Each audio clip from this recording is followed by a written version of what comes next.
Let me ask this, because I want to move on. Did he have one primary purpose?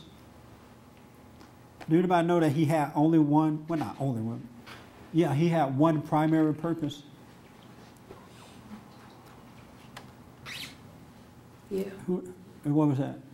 I believe that his primary purpose was to make it possible for us to do God's will, not because we've read it and we're doing it, or because someone told us and we're acting it out, but to actually imbibe it, to actually be it, you know, from within. I think he brought that change.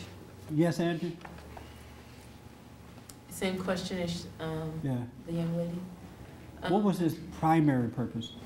I think his primary purpose was to connect us with our Father and our God and absolve us of our sins. Okay. Help lead. He was like our pathway to God. He came to help show us the way to connect with God and overcome the ways of the world and our sins. In the white shirt, when you hear what you've just heard about Jesus, what does that do for you? What you've heard just now in this room this morning, what does it do for you to hear what you just heard? It sort of reaffirms that people don't personally know they don't have a personal relationship with Jesus. And do you have one? I don't. What has been said to make you think that they don't have a personal relationship with him? Well, because most people are admitting that. Right now? You just heard people admit that today, this morning?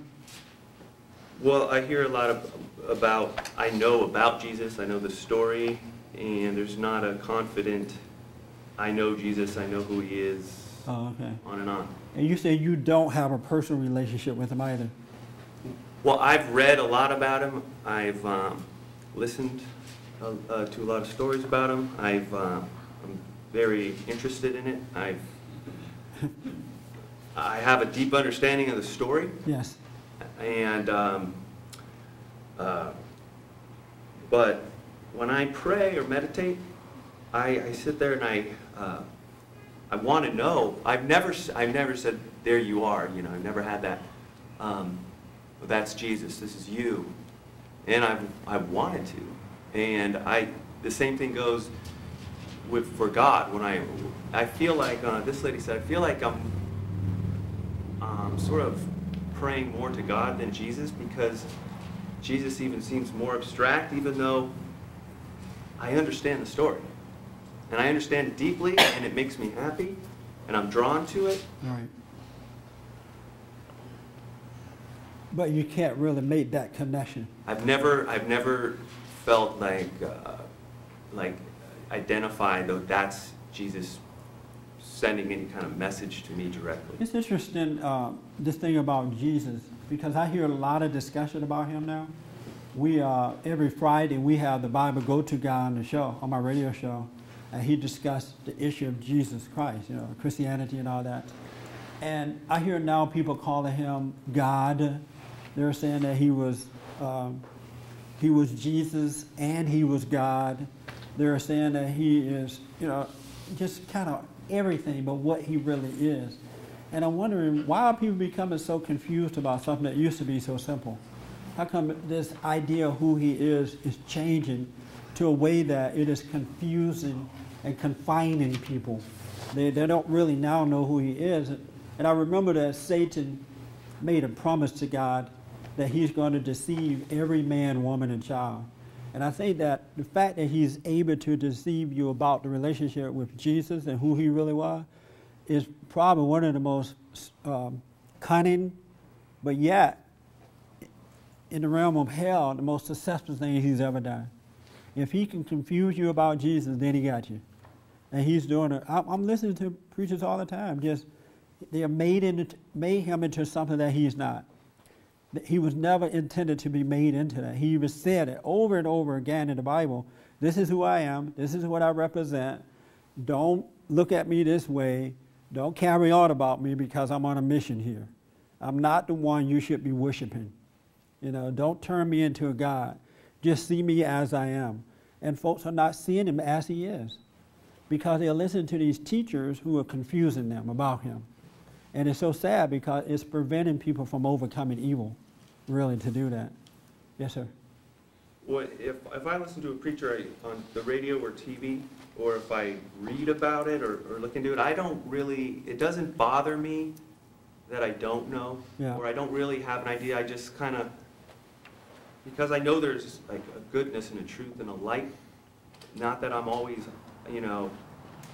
I miss it a lot, but I feel like it's had an effect on my life in a Yeah. big way. Why do you keep confirming with yourself that you miss it a lot? That's an interesting point. Yeah, I do that a lot, and sometimes I think that's me lying when I do know. Yeah. I don't know where that comes from. I hear that from a lot of people. Well, if they want to correct somebody else, they'll correct them and say, oh, I do it too. What the purpose of correcting somebody if you got the same problem? And how are you going to help them by confessing you have the same problem? And how will they know they can get better if you have the same problem? Isn't that dumb? Do you ever hear people do that? I did that the other day. I hear that a lot. I'm thinking, why in the world are you trying to correct somebody if you have the same problem? Because you're not giving them hope. You're going to say, oh, don't act up. But I understand it because I act up too. Okay, so am I going to be able to get better? And so why do you do that? Well, if I'm not, I might not outrightly be correcting someone. They may seek to have a conversation with me, and we're talking about serious things, and like I know certain things, right? So I'm gonna talk. We're talking, and I'll feel myself saying, well, I'm not perfect, and I'm not trying, to be. I feel like I sometimes want to dumb myself down to not look better than them. Yeah.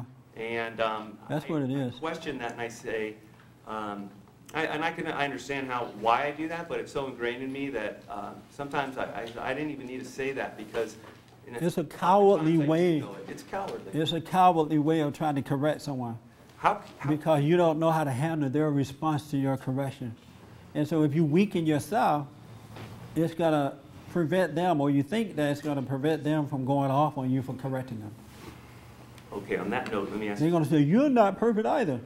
But if you confess you're not perfect, you don't have to deal with that. So, can you have the truth and be saved? Can you be saved and at the same time say something like that? Something as ridiculous as that and still be saved? Or you're No. not because you wouldn't say No. that? If you're born again, you wouldn't say that. You wouldn't say that. If you're truly, truly, truly born again, there's no need to say that. Because being born again gives you insight into dealing with everything. So you wouldn't have to say that. It wouldn't even be there to say. So should you just keep your... Plus, you wouldn't be a coward. Wait, say that last one. Plus, you wouldn't be cowardly in correcting somebody or telling them the truth. You wouldn't have fear about it. You wouldn't have to lower yourself in order to do it if you were born again. Right.